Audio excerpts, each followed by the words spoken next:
Hola amigos, tengan todos muy buenas tardes. Bienvenidos a este quinto capítulo de mi serie Salud es Vida y viceversa. Hoy voy a estar hablando de la hipertensión, o mejor dicho, los hipertensos en casa. Y hoy vamos a estar conversando con el doctor experto en enfermedades del corazón, Luis Suárez, quien es además jefe del servicio de cardiología del Hospital General del Sur en Venezuela. Y con él vamos a hablar un tema amplio de la hipertensión, porque la hipertensión no es algo que de pronto ataca solamente a un país o a otro, ataca a todos o a cualquier persona del mundo.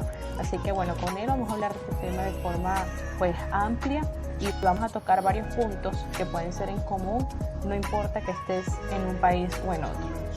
Del sur en Venezuela, y además usted tiene posgrados en medicina interna y cardiología, así que es la persona experta en hablar de estos temas que tienen que ver con, a la final, nuestro corazón, nuestro sistema cardiovascular, ¿no?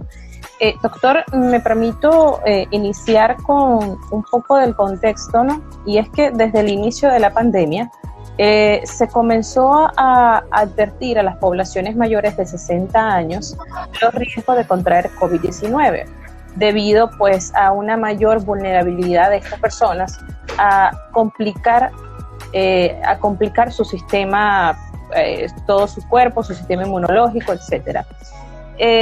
Pero además de que las personas mayores de 60 años son vulnerables al COVID-19, está otra cosa que es muy importante, y es las personas hipertensas, que es hacia donde va dirigida esta entrevista el día de hoy.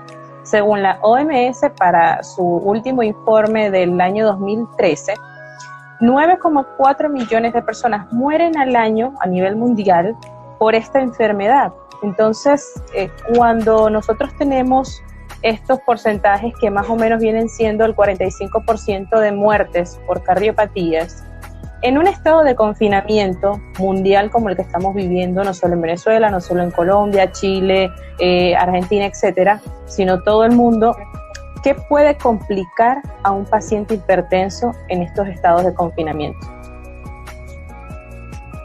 Sí, bueno, Daniela, es evidente que las cifras sí son alarmantes ya sin el COVID. Sin el COVID, evidentemente las enfermedades cardiovasculares son las primeras causas de muerte en el mundo, y la hipertensión arterial es el factor de riesgo, uno de los factores de riesgo que con mayor peso conlleva este problema. De hecho, se calcula que más o menos el 40% de la población a nivel de Venezuela o del mundo sufre de hipertensión arterial. De tal manera que es un factor de riesgo muy importante a la hora de desarrollar estas enfermedades de corazón, cerebrales, renales, todo lo que implica el sistema cardiovascular. Ahora bien, como tú dices, se agrega ahora una enfermedad viral, una pandemia importante, donde el factor donde él inicia o ingresa a nuestro sistema, a nuestro organismo, es a través de una enzima a nivel del pulmón, la enzima convertidora de angiotensina. Es una enzima encargada en parte del procesamiento de una enzima, de una hormona que contribuye mucho a la hipertensión arterial. De hecho, en las primeras de cambio, cuando el virus a nivel de enero, febrero, comenzó a salir, a diagnosticarse, se pensó que las personas que sufrían de hipertensión arterial y tomaban ciertos medicamentos iban a tener mucho más mortalidad por el tipo de medicamentos que tomaban, que estaban ligados a este tipo de enzimas en el organismo. Esto posteriormente fue desmentido, afortunadamente fue desmentido, de que estos medicamentos podían contribuir a la muerte del paciente.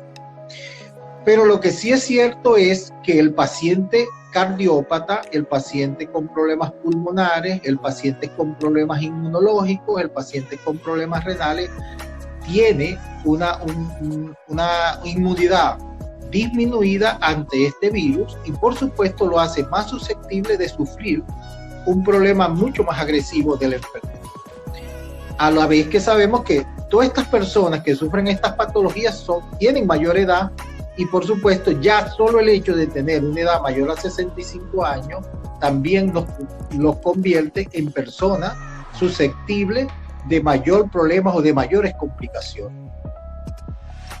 a ver, según la Organización Panamericana de la Salud, una población entre el 20 al 35% de América Latina y el Caribe tiene hipertensión. Mi pregunta es, ¿qué factores influyen o intervienen en la población latina que es tan susceptible a tener hipertensión? Sí, bueno, fíjate que yo creo que hasta las cifras son un poco mayores, Daniel. Pienso que incluso aquí en Venezuela podemos llegar hasta un 40%, ¿no? de hipertensión, y en muchas partes del mundo ya el número de hipertensos está rondando esa cifra de 40%. Ahora, hay varios factores que están presentes. Uno, evidentemente, los factores hereditarios o genéticos son muy importantes. Nosotros tenemos una herencia africana, que evidentemente hay un aporte importante de genes sobre la hipertensión arterial, y sobre todo son hipertensiones un poco más severas, ¿no? ¿Okay? Y por supuesto las otras cosas que pueden estar contando son los tipos de alimentación, ¿no? Alimentos ricos en sal, y que pueden contribuir a que nuestras cifras tensionales sean un poco mayores. Fíjese, ¿por qué la hipertensión puede ser, ahora que usted dice esto del tema del consumo de la comida, ¿por qué la hipertensión puede que en un principio sea como indetectable para quien lo empieza a sufrir? Es decir, hay gente que dice, se me subió la tensión y no me di cuenta. ¿Por qué pasa esto? Tenemos que saber que más del 90% de las personas son asintomáticas, no tienen síntomas. Y es por esto que muchas veces detectamos tarde la enfermedad. Es por eso que una persona mayor de 18 años de edad con antecedentes familiares de hipertensión arterial debe, en una forma, por lo menos una vez al año, debe tomarse la presión arterial. Si tengo antecedentes familiares, si tengo problemas, aunque sea de otro tipo, por ejemplo, diabetes, otro tipo de enfermedades, debemos de tomarnos la presión arterial, porque es muy fácil hacer el diagnóstico. Fíjate, la hipertensión se diagnostica simplemente con una toma de presión arterial, ya con eso es suficiente. Pero lo que sí es cierto es que el 90% son asintomáticos. Muchos pacientes le refieren a uno, doctor, tengo dolor de cabeza, o tengo fuego en las orejas, o tengo sensación de calor en la cara, pero solo un porcentaje pequeño lo va a referir. Por eso no nos podemos confiar en los síntomas. Doctor, otra de las cosas que también me llama la atención es cómo saber nosotros, mejor dicho, para la población, ¿en qué momento la gente se debe preocupar? ¿Cuál es el nivel normal de tensión en el cuerpo? O sí, por decirlo de alguna manera, ¿no? Sí. Evidentemente las sociedades de cardiología a nivel de Europa, norteamericanas, han definido muy bien cuáles son las cifras tensionales para una persona mayor de 18 años. Y el límite sería hasta 139, o sea, menor de 140 la sistólica, y la diastólica, es decir, la baja, tiene que estar por debajo de 90. Si nosotros nos manejamos dentro de esas cifras, tenemos unas cifras de tensiones normales. Hay una cifra de tensión que se llama óptima, que sería 120-80. Esas serían las cifras tensionales óptimas. Pero hay un rango de cifras que pueden estar un poco menos, un poco más arriba, pero se consideran todavía normal. Ok, es decir, cuando la cifra sea incluso mucho menor o mucho mayor, busque al médico porque algo está pasando. Sí, evidentemente, sobre todo, mira, si son cifras tensionales hacia abajo, probablemente con mucha frecuencia muchas mujeres consultan, porque mire doctor, tengo 90-60 de presión arterial, o 100-60 de presión arterial, pero yo me siento bien doctor, pero estoy preocupado porque las tengo bajas. ¿Y eso qué significa? No, esas cifras tensionales son normales para esta persona y no requieren ningún tratamiento porque esa persona la tolera perfectamente, ¿okay?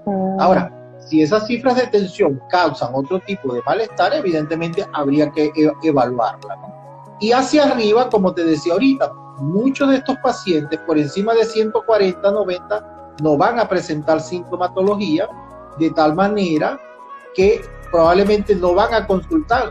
Y eso es lo peligroso, y por eso es que debemos tomarnos la presión arterial en alguna ocasión.